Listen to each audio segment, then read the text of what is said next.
Hello everyone, एक बार फिर से आप सभी का स्वागत है। दोस्तों, इस पर्टिकुलर वीडियो में हम केमिकल रिएक्शन एंड इक्वेशन का जो नेक्स्ट पोर्शन है, displacement reaction, double displacement reaction, जो टाइप्स ऑफ रिएक्शन है उसी को कंटिन्यू करेंगे। इससे पहले हमने केमिकल रिएक्शंस के बारे में सारी चर्चाएं कर दी है, बैलेंस्ड केमिकल इक्वेशन और टाइप्स ऑफ रिएक्शन को भी स्टार्ट कर दिए थे। साथ ही साथ उसमें हम कॉम्बिनेशन रिएक्शन, एक्सोथर्मिक, एंडोथर्मिक और डिकम्पोजिशन रिएक्शन बता दिए थे। डिकम्पोजिशन में भी decomposition by thermal thermal decomposition बता दिए थे, इलेक्ट्रोलाइसिस बता दिए थे और साथ ही साथ डिकम्पोजिशन बाय सनलाइट वो भी हम बता दिए थे। ऑल राइट, आप अगर नहीं देखे तो डिस्क्रिप्शन बॉक्स में लिंक है दोस्तों, जाके दोनों वीडियोस को अच्छे से देख सकते हैं। आज हमारा नेक्स्ट टॉपिक है डिस्प्लेसमेंट रिएक्शन। ऑल राइट, तो डिस्प्लेसमेंट रिएक्शन को हम अच्छे से देखेंगे। ये भी इंपॉर्टेंट रिएक्शन है। इस रिएक्शंस को आपको मेटल नॉन मेटल में भी देखना पड़ेगा। ऑल राइट, और एसिड बेस एंड सॉल्ट में भी डिस्प्लेसमेंट रिएक्शन को पढ़ना होता है। तो इन टेक्स्ट क्वेश्चन आप करिए। इन टेक्स्ट क्वेश्चन में अगर कोई प्रॉब्लम हो तो जरूर पूछिएगा, कमेंट सेक्शन में हम आपको बताएंगे। देखिए, डिस्प्लेसमेंट रिएक्शन से यहाँ हम कंटिन्यू करते हैं। डिस्प्लेसमेंट नाम ही है डिस्प्लेसमेंट, मतलब कोई ना कोई चीज़ किसी दूसरे को डिस्प्लेस करेगा, मतलब किसी का स्थान ले लेगा। ऑल राइट, पहले कोई और होगा, बाद में कोई और आ जाएगा। डिस्प्लेसमेंट आप देखते भी होंगे, ऐसा होता भी है। जैसे अभी मोदी जी प्रधानमंत्री हैं, कल वो नहीं रहेंगे, कोई और आएगा तो उनको डिस्प्लेस कर दिया। हर एक पोस्ट पे कुछ ना कुछ ऐसा होते रहता है। कुछ ऐसा ही होगा इस रिएक्शन में।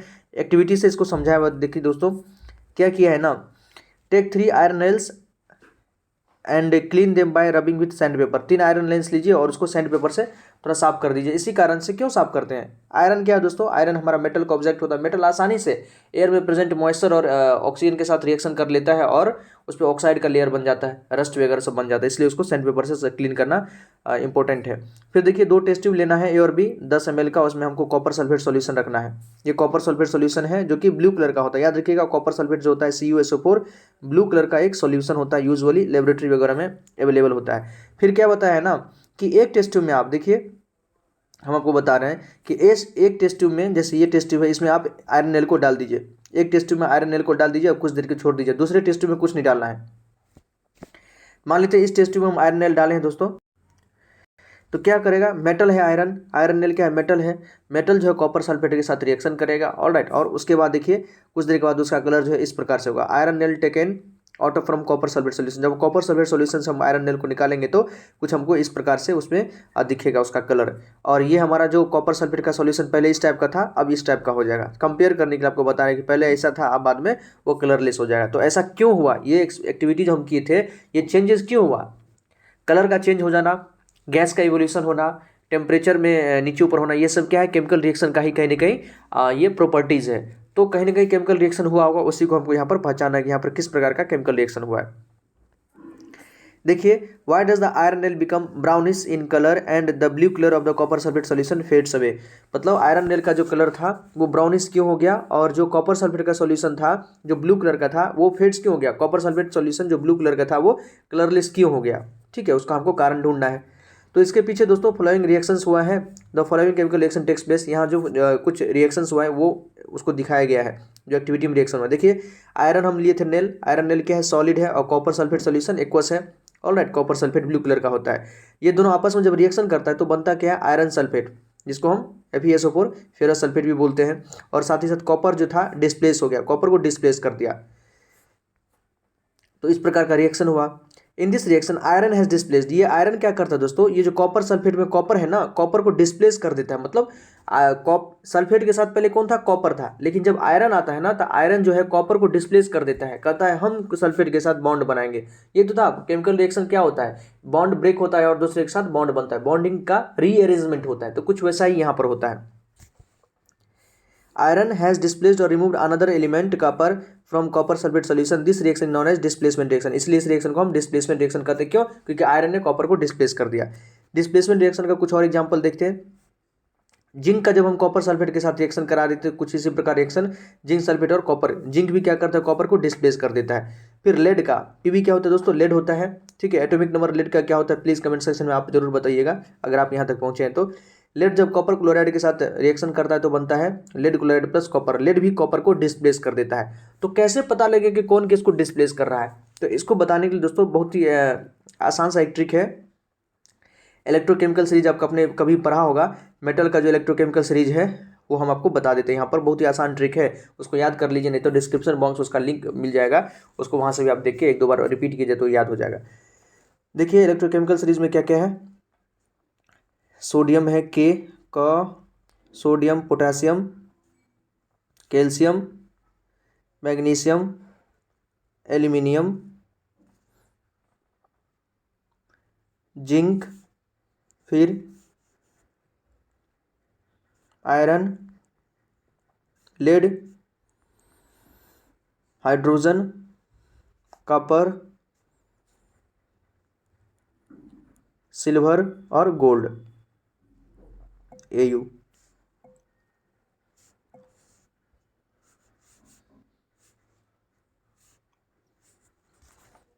एक मिनट, सॉरी। देखिए दोस्तों ये ट्रिक है, सोडियम है, पोटेशियम है, कैल्शियम है, मैग्नीशियम है, एल्यूमिनियम है, जिंक है, आयरन है, लेड है, हाइड्रोजन है, कॉपर है, सिल्वर है, गोल्ड है। याद करने का ट्रिक क्या है। क ना का मांगे आलू, जानू लोहे पे बैठी है तांबा चांदी सोना। क ना का मांगे आलू, जानू लोहे पे बैठी है तांबा चांदी सोना। ये डिस्क्रिप्शन बॉक्स में लिंक होगा दोस्तों, वहाँ जाके वो ट्रिक को अच्छे से देख सकते हैं। स्पेसिफिक वीडियो है उस पर, छोटा सा आप देख सकते हैं और पूरा ट्रिक लिखा भी हुआ है। तो यहाँ देखिए ये जो है ना, जो एलिमेंट ऊपर है, जो एलिमेंट जितना ऊपर है दोस्तों वो अपने नीचे वाले को डिस्प्लेस कर देता है। जैसे हमने जिंक के बारे में पढ़ा था, अभी आयरन के बारे में रिएक्शन देखा था और लेड के बारे में देखा था। जिंक, आयरन, लेड, ये सब देखिए कॉपर से ऊपर है, ये सब जो है कॉपर से ऊपर है। तो लेड क्या करेगा, कॉपर को डिस्प्लेस कर देगा, जिंक भी कॉपर को डिस्प्लेस कर देगा, आयरन भी कॉपर को डिस्प्लेस कर देगा। अगर ऐसा ही कुछ रिएक्शन होता है, सोडियम होता है और उसके साथ एल्यूमिनियम का सल्फेट होता है ना, तो सोडियम एल्यूमिनियम को भी डिस्प्लेस कर देता है। मतलब ऊपर वाला अपने नीचे वाले को डिस्प्लेस कर देता है, क्योंकि ये ऊपर वाला सब जो है ना ज़्यादा रिएक्टिव है। तो जब मोर रिएक्टिव वाला लेस रिएक्टिव को डिस्प्लेस कर देता है, यही कॉन्सेप्ट होता है डिस्प्लेसमेंट रिएक्शन का। तो वही चीज़ यहाँ पर हुआ है, जिसके कारण जो वो सब डिस्प्लेस हो गया, कॉपर को सबने डिस्प्लेस कर दिया। इसी को हम डिस्प्लेसमेंट रिएक्शन कहते हैं। ठीक है, सिंपल है बहुत। डिस्प्लेसमेंट रिएक्शन किसी को डिस्प्लेस कर देना, more reactive element less reactive element को डिस्प्लेस कर देता है।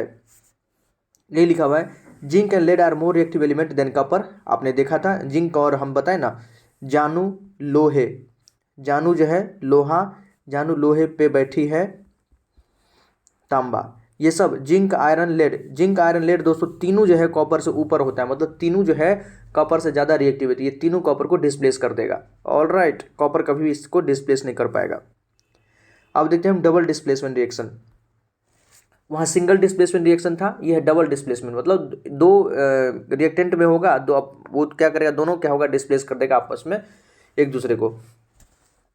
यहाँ क्या रहा है कि एक सोडियम सल्फेट लीजिए एक टेस्ट ट्यूब में, और दूसरे टेस्ट ट्यूब में आप क्या लीजिए, बेरियम क्लोराइड लीजिए। देखिए कि आपको क्या ऑब्जर्व होता है। देखिए you will observe that A white substance which is insulin water formed. जब हम ये रिएक्शन, मतलब सोडियम सल्फेट का रिएक्शन अगर बेरियम क्लोराइड के साथ रिएक्शन कराएंगे ना दोस्तों, तो एक वाइट सब्सटेंस हमको मिलेगा। वो किसका होता है, बेरियम सल्फेट का। वाइट इंसोलिन मतलब पीपीटी, जो इनसॉल्युबल चीज़ होता है ना नीचे बैठ जाती है। ये देखिए नीचे बैठ गया है कुछ, मतलब नीचे आपको लगेगा कि कुछ वाइट चीज़ बैठा हुआ है, जैसे दहीने होता है उसी प्रकार से कुछ नीचे बैठा होगा। इनसॉल्युबल होगा, पानी में सॉल्युबल नहीं होगा वो, उसको हम प्रेसिपिटेट कहते हैं।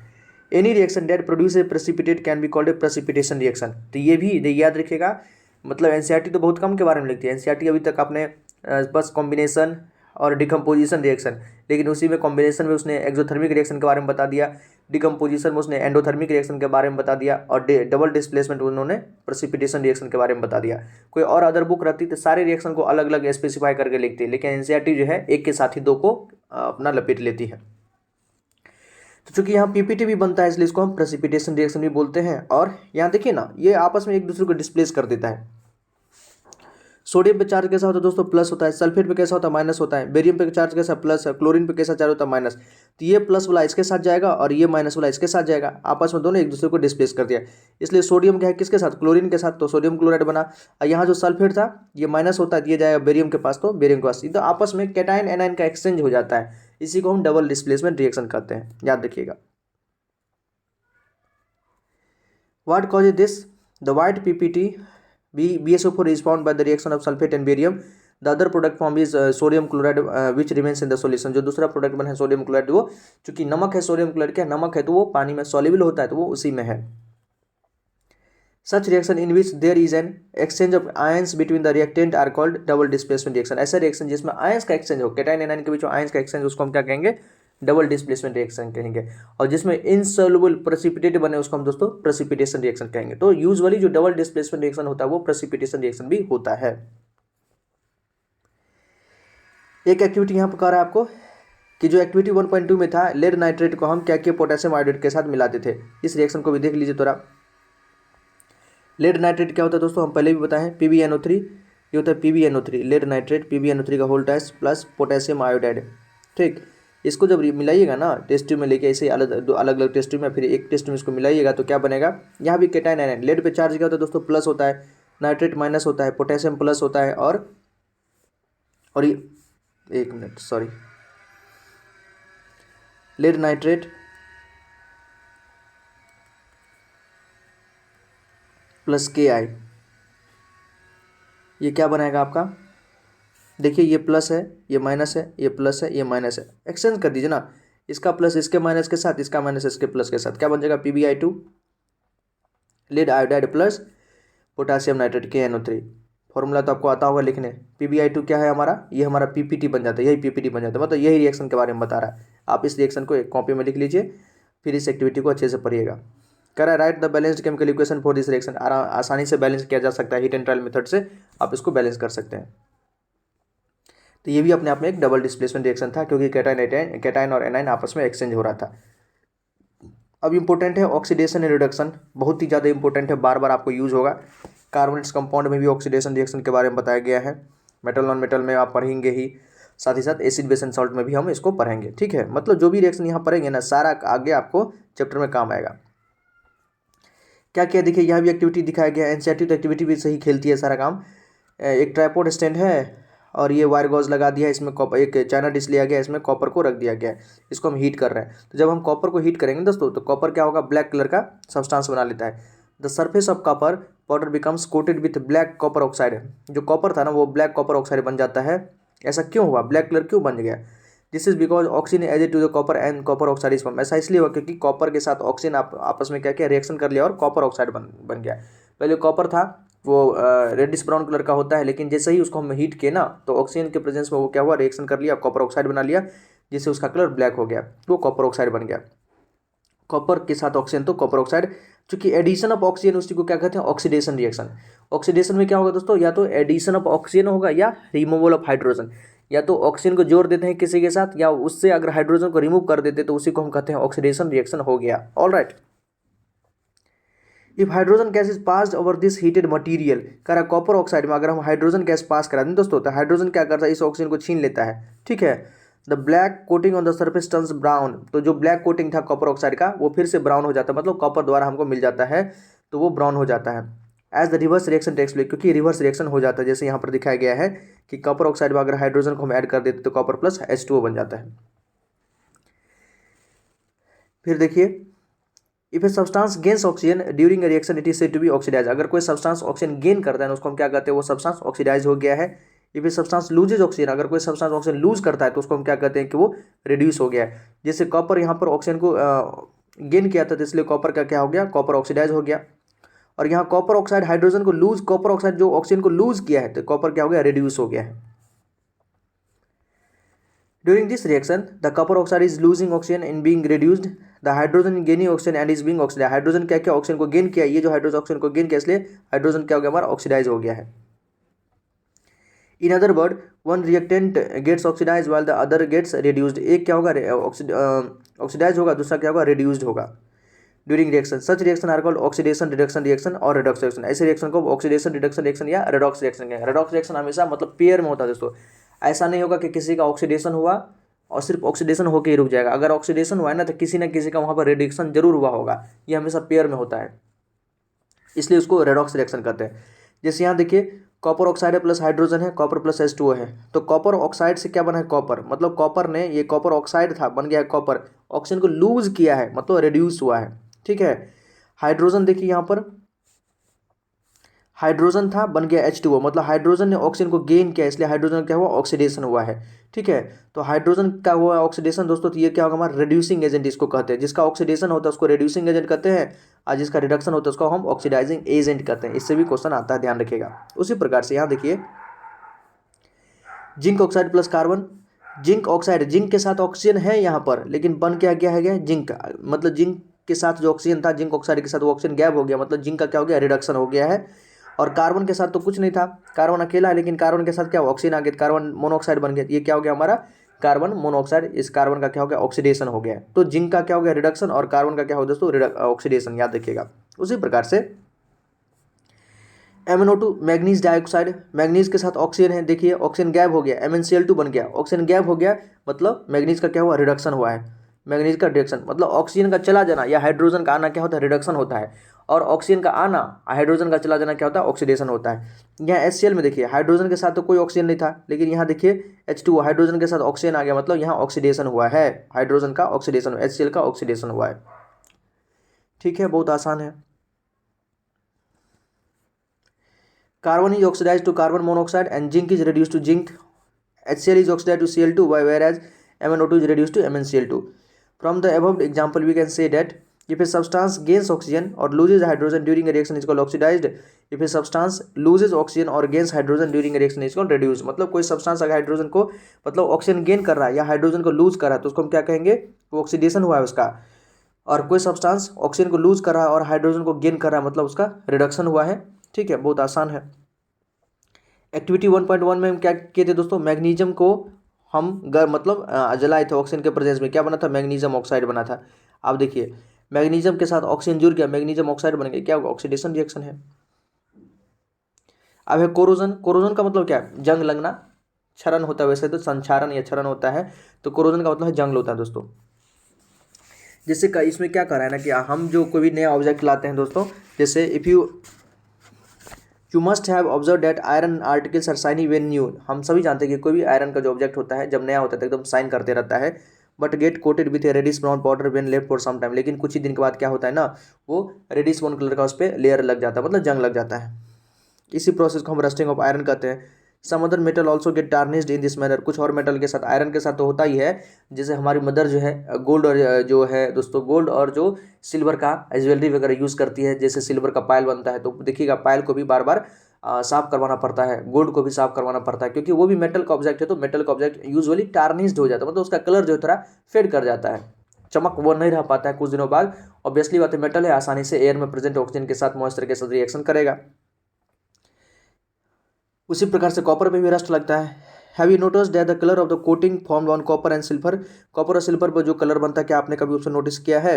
When a metal is attacked by substance around in such a moisture acids it is said to be corrode and this process called corrosion. मतलब कोई भी मेटल जो है उस पर या तो मॉइस्चर या एसिड का अटैक होता है तो वो कोरोड हो जाता है, मतलब उसमें क्षरण हो जाता है दोस्तों, उसी को हम कोरोजन कहते हैं। The black coating on silver, silver में कैसा होगा तो ब्लैक कोटिंग होता है, ये अंडरलाइन कर लीजिएगा। The black coating on silver and the green coating on copper. Silver पे ब्लैक कोटिंग होता है और कॉपर पे ग्रीन कोटिंग हो जाता है, मतलब रस्ट है, सिल्वर पे ब्लैक कलर का रस्ट लगता है और कॉपर पे ग्रीन कलर का रस्ट लगता है। और अदर एग्जांपल ऑफ कोरोजन, इसको जरूर आप अंडरलाइन कर लीजिएगा, बड़ा ही इंपॉर्टेंट लाइन है, क्वेश्चन डायरेक्ट पूछ लेगा। नेक्स्ट देखिए कोरोजन कॉजेज, कोरोजन से क्या क्या डैमेज हो सकता है दोस्तों। तो corrosion causes damage to car bodies, जो कार का ऑब्जेक्ट जो मेनली क्या होता है तो आयरन का ही बना होता है, उसको डैमेज कर सकता है। हमारा ब्रिज जो है आयरन का बना होता है, आयरन का अगर आपके घर में रेलिंग वगैरह हो सकता है, खिड़की हो सकता है, वो सब डैमेज कर सकता है। शिप तो यूजुअली जो है आयरन का ही बनता है, तब तो मजबूत बनता है। To all objects made of metals specially those of iron, जो भी आयरन का बना हो सब में रस्ट लग सकता है, तो उसको नुकसान पहुंचेगा, खराबी हो जाता है। Corrosion of iron is a serious problem, बहुत ही मतलब खतरनाक समस्या है। Every year an enormous amount of money is spend to replace damaged iron. You will learn more about corrosion in chapter 3। Chapter 3 में मेटल नॉन मेटल में हम पढ़ेंगे, इसमें कोरोजन को कैसे हम प्रोटेक्ट कर सके, गैल्वेनाइजेशन कर देते हैं या ऑयल और पेंट कर देते हैं, ये सब वो तो हम पढ़ेंगे वहाँ पर। कोरोजन के कारण ना सरकार को बहुत ज़्यादा पैसा खर्च हो जाता है। जैसे ब्रिज है, लोहा का ब्रिज है, तो उसको बार बार रिपेयर करना पड़ता है, अगर किसी में जंग लग गया है तो उसको हटा के उसके साथ में कुछ नया लगाना पड़ता है। तो कोरोजन एक अपने आप में बहुत बड़ी समस्या है। एक चीज़ इंपॉर्टेंट लिख लिया है दोस्तों कि जो हमारा रस्ट होता है ना, रस्ट का फॉर्मूला क्या होता है, देखिए रस्ट होता है आयरन पानी के साथ रिएक्शन करता है, H2O के साथ, और साथ ही साथ ऑक्सीजन भी है, उसके साथ रिएक्शन करके बनाता है Fe2O3, Fe2O3, Fe2O3 ये याद रखिएगा, .NH2O। मतलब पानी का मॉलिक्यूल थोड़ा नीचे ऊपर हो सकता है, यहाँ भी NH2 है, इसको हम कहते हैं हाइड्रेटेड। लिख लीजिएगा, थोड़ा हमको पेन से लिखने में दिक्कत हो रहा है, यहाँ पर स्क्रीन पर नहीं चल रहा है सही से।